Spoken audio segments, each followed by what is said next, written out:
Hi, welcome to 2019. I went to New Orleans. It was awesome. If you have not been to New Orleans, you need to go down there. Let me just explain this. So I'm from New York, and so like when I go down south, it's like a lot, what's the word? Nicer? The people are nicer. But like I don't realize this until I'm actually down there because I realize I'm like part of the assholeness that is New York. People are very much like blah, blah, blah, blah, like get from point A to point B and call it a day. In New Orleans, they're very much conversational, very polite. Like I kind of like forget what it is to like be a nice person.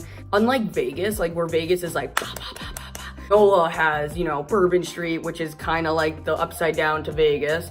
But then there's Frenchman Street, there's, you know, French Court. There's like, I mean, touristy things are pretty fucking cool. There's all these like ghost stories and museums and fucking tours, all this stuff, like, and the bayou. I mean, there's just so much to do like in the daytime, whereas like Vegas, I feel like you're sleeping most of the day because you've gone out till 5, 6 a.m.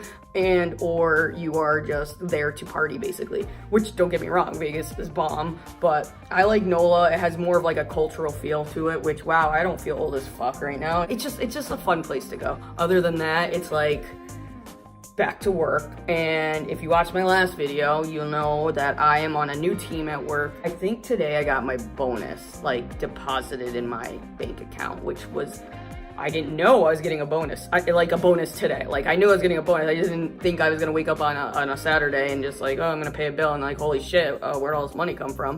Which again is never a bad thing. It's pretty weird not having my team, like, and having to get used to a new team.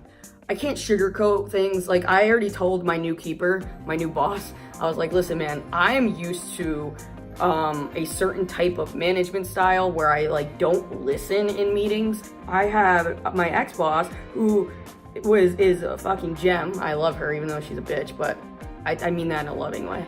So she would always, you know, give me the recap after the meeting. She kind of told me that that was like a weakness of mine. I personally don't consider that a weakness. I consider it a weakness if I didn't come forward and tell my new boss that I have selective hearing and that I kind of need like a translator after a meeting. Yeah, I'm used to, you know, my boss and I being in a meeting and walking out and being like, all right, what, can you just tell me what just happened? Like, give me a sentence and then tell me what you want me to do. Like, that's just all I need. I need a sentence and how you want to execute, and boom, the end. My opinion, because my bosses are a level above me, I just feel very strongly that they should take the burden of being a translator for me. Now, granted, I've been in places where I am them and I have to manage people and projects, and it's, you know, it sucks babysitting, so I know that it's shitty. But what do you want me to do? What do you want me to do? He was very like understanding to that. He actually finished my sentence and was like, he was cool. It's good. It's good. It's good. And I wouldn't have agreed to go with him if I didn't think that he wasn't gonna be somewhat like her. I could already tell, you know, I'm gonna have like the same type of relationship where it's like a partner. That's the work situation right now.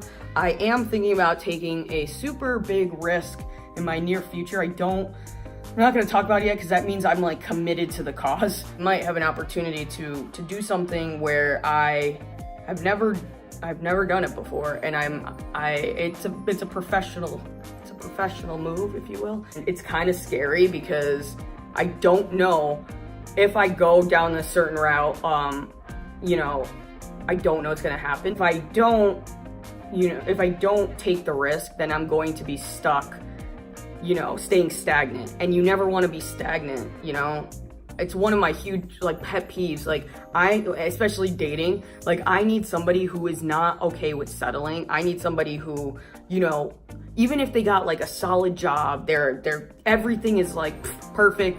I need somebody who strives to do the next thing. I hate like when people talk and then they don't do the walk. If you are about to make a big decision and you don't know if you should, like, the best advice I have in this story is to like literally sit and write a positive and negative list, because that's the only logical, okay, I need a haircut. That's the only like thing I can come up with. You have to do what's best for yourself, but when you don't know what's best for yourself, it's kind of hard to make that decision.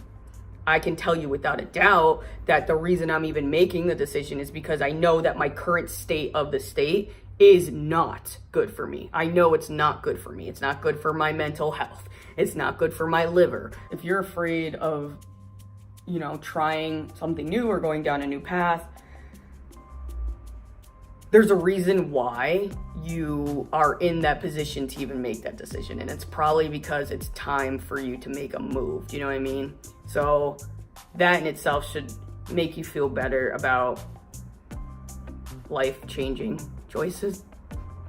The more I focus on money, the more money I get. I do like meditation and hypnosis, and I'm not gonna say that it works or it doesn't work. Maybe I'm just good at what I do and good at opening my mouth. In the last 2 years, I've increased my salary approximately $40,000, which is insane. Now, granted, 2 years ago when I was at another job, I was getting paid shit. I was completely underpaid, and I'm not done. Like, I'm not done. I will be getting more money. Are you fucking kidding me? Money is the root of all evil. Is that what they say? Well, then, okay, I'm all right with that. 2018 at this time, every aspect of my life was good. You know, I was in a relationship. I had a great coworkers, you know, decent job. Everything was like, everything that you could imagine this time last year was like fucking picture perfect. I'm not gonna say I feel like I'm starting over, but like, that's kind of how it feels compared to this time last year. Just a lot of uncertainty right now for me, is it? And, you know, 2018 started off amazing, and it didn't end amazing. And 2019 therefore didn't start amazing. That's all I gotta say. Hope your 2019 is starting off well. We're done.